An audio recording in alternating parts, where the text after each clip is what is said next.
What's going on, everybody? I'm back with another video for my Omi homies, and I want to talk about that secondary market in Veve. It continues to pump and run up, and it seemingly has no end in sight. Yesterday, I tweeted out that the TOD had hit $10,000. Within an hour or so, it was approaching $15,000, and it's not just the TOD. It's pretty much every licensed NFT on Veve they've been taking turns pumping, all right, and nothing is selling off in any major way. I think it was last week I made a video on some undervalued NFTs, one of them being Ultraman, which I picked up for $175. Since then, it's on at least a 4x. Now, I'm not saying that to tout myself, because the fact of the matter is that everyone is a genius in a bull market, all right? And when things are running up the way they've been running up, it's not hard to make money, all right? So the question I want to ask is, are we in a bubble? Is this sustainable? I'll answer the question right now. I do not believe we're in a bubble. Later in the video, I'm going to explain why. All right, but I'm going to give you the answer right at the beginning of the video. I don't think we're in a bubble.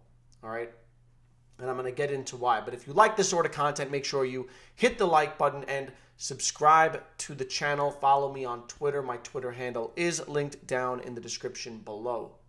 So I want to start by taking a look at some of the charts, and here is the Batman TOD that I alluded to earlier. So when this market started pumping back in early January, TOD shot up more than 100%, went to $6,000 real quick. He took a bit of a breather, popped up to $8,000, took a bit of a breather, popped up to $9,000, took a bit of a breather, and now he is hovering around $14,000.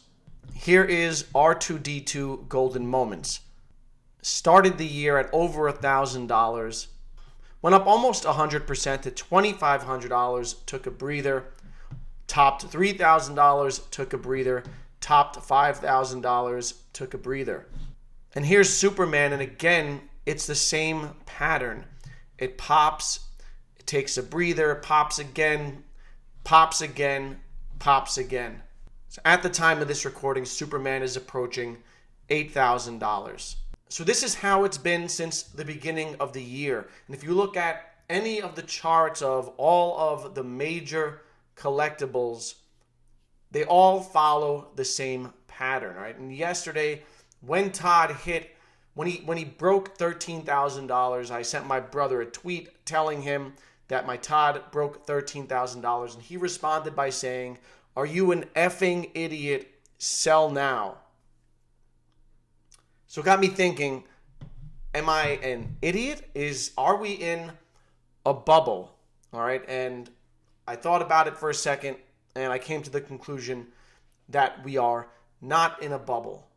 So first, let's ask the question, what is a bubble? And a basic characteristic of financial bubbles is the suspension of disbelief by most participants when the speculative price surge is occurring. It's only in retrospect, after the bubble has burst, that they're recognized. Nevertheless, some economists have identified 5 stages of a bubble, a pattern to its rise and fall that could prevent the unwary from getting caught in its deceptive clutches. So I think it's important to note that when you're in a bubble, you don't realize you're in a bubble. So these are the 5 stages of a bubble. Stage 1 is called displacement. A displacement occurs when investors get enamored by a new paradigm, such as an innovative new technology, or when interest rates are historically low.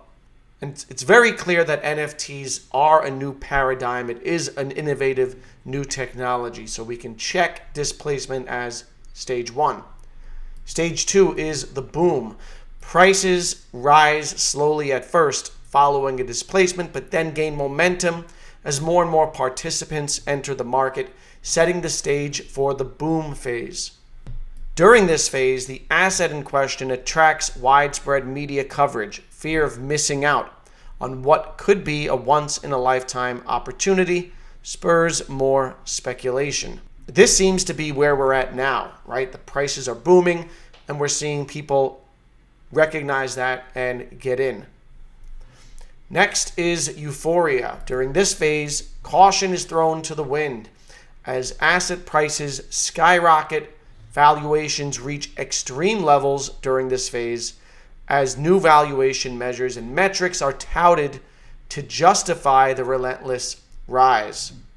Next up is stage 4, and that's profit taking, and that's when the quote unquote smart money realizes that the bubble is about to burst and they start selling their positions and taking profits. And the final stage of a bubble is panic, and it only takes a relatively minor event to prick a bubble, but once it is pricked, the bubble cannot inflate again.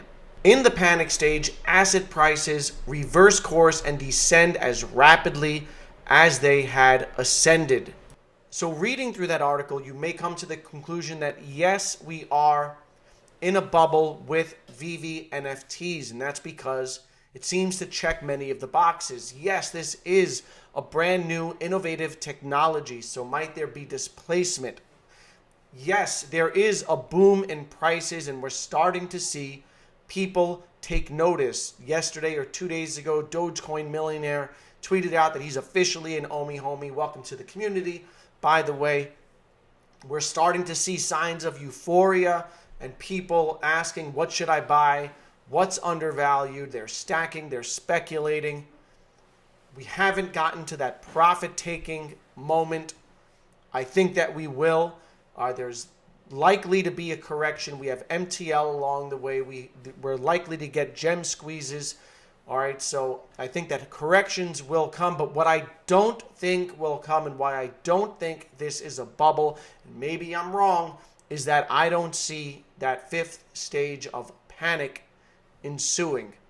I think that many of these collectibles will correct, and the non-blue chip ones will fall hard. All right, the ones that are purely speculative will fall harder, but those blue chip collectibles, those first appearance of major characters, the Steamboat Willies of the world, those will correct, find a new bottom, and I think that there will be people wanting to buy those and hold them long term because they believe in them long term and because they are waiting for things like the Veveverse. They're waiting for so many catalysts that have yet to come. And if we go back to the chart and we look at the Batman Todd, which is hovering around, again, $14,000, when the inevitable correction takes place, this may fall in value. But will it descend as rapidly as it ascended?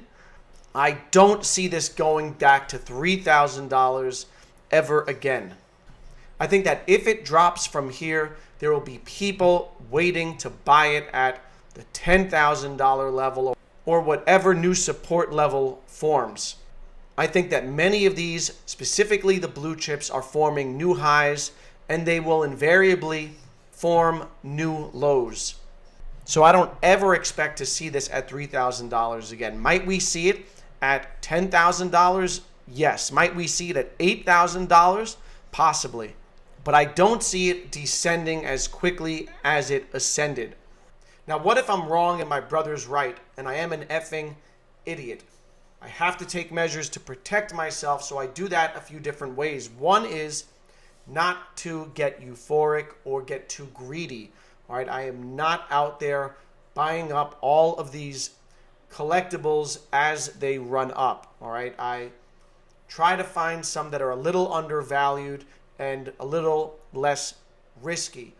Two, if I do make a purchase, like for instance, I bought the Batman Todd at $5,000, which at the time was a new all-time high. If I do that, I do so with the expectation that there's a good chance it could go down. And it's also something that I believe in long-term, that I'm planning to hold for a long period of time, and I won't be bothered if it goes down. Three, I'm not overextending myself and putting more money into this app than I can afford. I have to stay on a budget and understand that there are opportunities down the road. There are so many first appearances that have yet to drop and so many licenses that haven't been announced. So if I missed out on a lot of them, and I don't have any of the golden moments, I'm not FOMOing into those plays that have already run up 400 and 500%. And another way to protect yourself is to take profits along the way. All right, there are things that I'm holding for the long term, and then there are things that I'm looking for certain gains. And when the time comes, I'm going to sell and not look back, because I understand that the prices could always go up. But that's a way to protect yourself from big corrections, and also keep some dry powder on the side for future drops. So that's what I think. I do not believe we're in a bubble. I think that long term, many of these will continue to do well because they are collectibles that will be highly sought after by collectors, and that's what gives value to collectibles. So let me know what you're thinking down in the comments below. Is my brother right, or is he wrong? Don't forget to like and subscribe to the channel on your way out. As always, I hope you enjoy the rest of your week. Stay happy, stay healthy, and stay safe. I will see you in the next